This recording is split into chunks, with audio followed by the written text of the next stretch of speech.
diabete si ikintu kipfa kwizana gutyo iyo utakivukanye kiba gifise ahantu cyakomotse. Murumva yuko urugero rw'isukari iyo rubaye umurengera bivuye ku isukari umuntu yinjije cyangwa ku zindi ngorane zijanye n'ikoreshwa ryayo, sukari yo mu bwoko bwa glucose kuko niyo itembera mu mubiri. Sukari ivyo twinjiza byose byitwa ngo ni isukari byinjira biri mu bwoko bw'isukari bita glucose. Ubwo rugero bakagwita glycemie mu rurimi rw'igifaransa. Turabivuga ko benshi usanga izo ndimi bazizi ugasanga niyo majambo nabo nyene bakoresha iyo bariko baravuga izo kuri iyo ndwara. Rero uko yo kwifata abanza kumenya honyene mbega nibihe bikuru bishobora guterera kugira ngo diabete ibeho. Ibiterera mu gifaransa bavyita ngo facteur de risque, navyita bituma ni ibintu bishobora guterera. Kuko uvuze igituma ubuvuze ikintu iyo kibayeho iyo ndwara ibice, ariko ikintu gishobora guterera ni ikintu ushobora gusanga cyabizanye ariko bishobora no kuva no ku kindi cyangwa kikabaho umugabo n'igice gitera iyo ngorane. Icambere cyagirizwa ni isukari, iyi sukari y'intete na cyane cyane iyi sukari yera abantu bihereza, kandi abantu muri iyi myaka bayihereza ku bwinshi kuko tuyironka mu buryo butandukanye. Mu nzoga abantu banywa niyo zitoba zisosagirika amasukari aba yuzuye. Imitobe yaragwiriye byitwa jus byaragwiriye cyane abantu babyihereza ku bwinshi. Isukari y'intete n'abantu barayihereza iyo banywa ubuyi niki. Abantu rero usanga bihereza isukari ku rugero runini. Iyi rero uko uyihereza ku rugero runini ukabibamwe igihe kirekire rwagasha twavuga hazongera igihe muri cya gikorwa cyago cyo gutanga ya nkabuzo yitwa insuline ifise igikorwa cyo kuraba yuko isukari mu maraso itaba umurengera ruratinda rukaruha ntibero rugishoboye cya gikorwa. Ya sukari rero ishitangura kuba nyinshi. Ibindi byagirizwa ni ibinure na cyane cyane ibinure byitwa ngo ni ibinure bigumye, acide gras saturé niko babyita mu rurimi rw'igifaransa. Bigumye niko twabivuga mu Kirundi, kuko iyo mvugo ntikidomako neza ni ngombwa ngo tubivuge muri izo mvugo zose. Twibaza yuko batwumviriza bamwe canke abandi bafise imvugo baca bumva vuba. Ibyo binure rero bikomoka mu nyama, mu mata, mu magi n'ibindi byose bishobora guhingurwa bikomotse mu bintu twakwita ibifungurwa biva mu bikoko. Haba harimo ibinure bigumye. Ibyo binure bigumye rero kugira umenye ko bigumye, iyo wihereje ikintu, reka dutanga akaroro ku kintu kitava mu bikoko mugabo gifise ibinure bigumye nk'amavuta y'amamesa ajya ava mu kigazi. Abantu babibona niyo wakoze mu bifungurwa cyangwa wakoze muri ajya amavuta n'intoke kugira woge biveko, urabona ko kenyera zikaguma. Ibinure bigumye rero ni kujya byifata niyo bigeze mu mibiri yacu. Rero ibyo binure bigumye iyo bigeze mu mibiri yacu twihereje inyama, twihereje amata, twihereje amagi, ariko na cyane cyane inyama, kandi inyama zijya bita ngo zitukura ziva mu bikoko bibiri n'ibinini nka impene iki. Iyo bigeze mu mibiri yacu ntibisohoka byoroshe nk'ibinure dukura mu bimera, mu ntete, mu byamwa n'iki. Ntibisohoka byoroshe, biriyegeranya. Nicyo gituma n'abantu babyihereza kenshi baravyibuha, nuko byegeranye bidasohoka byoroshe. Iyo ugize amahirwe mabi rero ugasanga byariyegeranije hano imbere mu mubiri, mu nda bisigaye byarubatse ikintu, usigaye ufise ikintu imbere yawe, ibinure byubatse. Muzirikana yuko n'isukari mu mubiri umubiri uyibika ari ibinure. Hari igihe usanga yihereza ibyo binure bigumye akongeza ko n'isukari n'inzoga agashirako tugaze muhana na bya binure bibi byitwa triglyceride na cholesterol, bari binure ibindi bibi biri muri za nyama, muri ya magi, muri ya mata.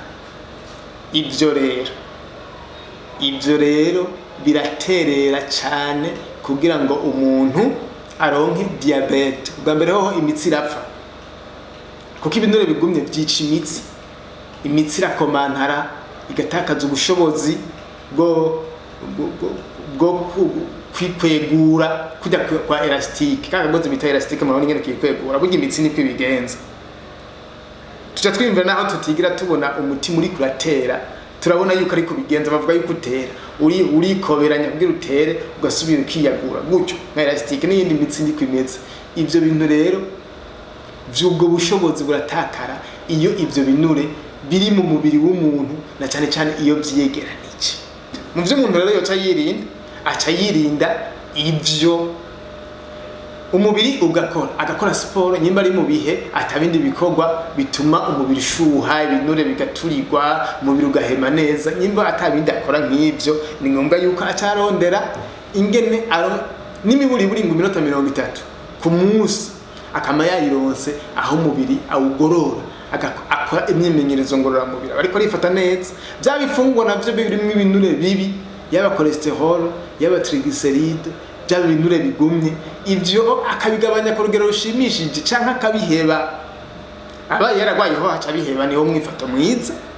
hanyuma izindi fungurwa nziza zifise uko zigabanya ibinure zifise uko zituma umubiri ukora neza nazo akazigwiza intete ziba zirimo ibinure mbere bishobora no gushongesha ibinure bigumye navyo bikava mu mubiri w'umuntu intete tuvuze intete abantu barazizi nziye intete zamira mu mihanyu nziye intete zamira mu bindi bintu kujya kw'imiceri ariko umuceri tuba tuvuze umuceri mwiza nyine utononywe batawugize uwera barinze kukobora kuko wahindutse mu bintu bukibe ego uba ari gifungwa mu gose gifungwa kiri mu ifungwa bibereye intete ivyamwa imboga bishobora kuribwa bibisi bikaribwa ari bibisi uwo muntu ariko arifata neza ariko arinjiza ibigaburira umubiri kandi atitega yuko azobangamira umubiri wiwe ngo ukwegere diabete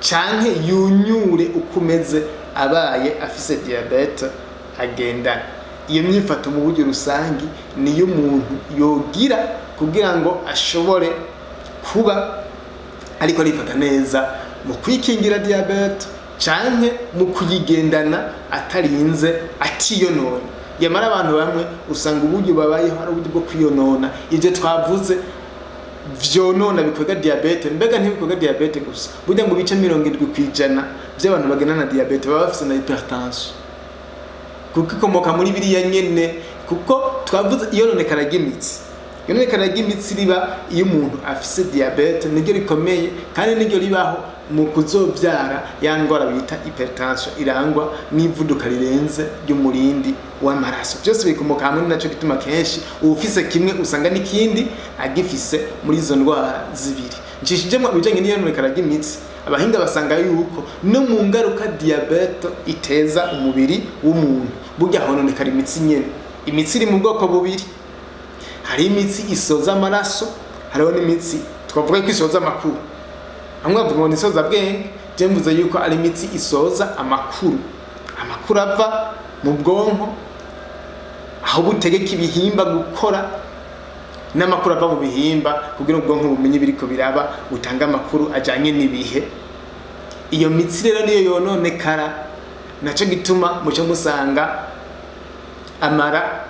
amafyigo yononekaye kimwe mu bihimba vyononekara cyane n'amafyigo ndiko ndavuga ku kuntu diabete yonona umubiri nikindi gice kumwe twari kuvuga imbere yuko tuvuga ingene umuntu yifata ariko kirahambaye ni ngombwa yuko tugicisha mu kugira ngo ntitucibagire kandi ntitugisimbe kuko kirahambaye cyane imitsi niyo yononekara ubwa mbere bivuye kuri bya binure bibi na ya sukari yabaye umurengera mu mubiri w'umuntu imitsi irononekara mu mafyigo ikononekara amafyigo agatakaza ubushobozi bwo gushobora kuyungurura